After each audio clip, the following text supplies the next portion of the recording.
Dažniausiai studijos čia vyksta, viskas yra sumaišyta, ir praktika, ir teorija.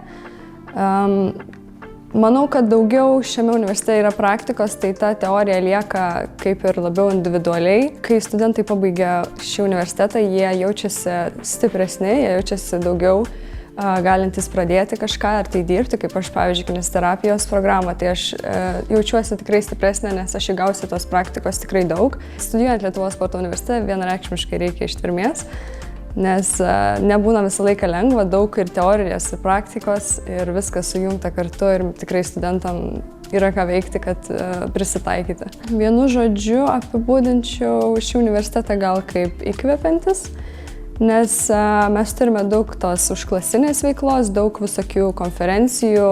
Tu turi būti aktyvus ir žinoti, kad tai nebus tik universitetas, kur tu tiesiog ateisi, atsiskaitysi egzaminus, iškalsi kažką. Tai reikalauja kūrybiškumo, nes praktika čia yra pagrindinis dalykas ir tu turi sugebėti išspręsti problemas ir prisitaikyti, analizuoti visokius dalykus.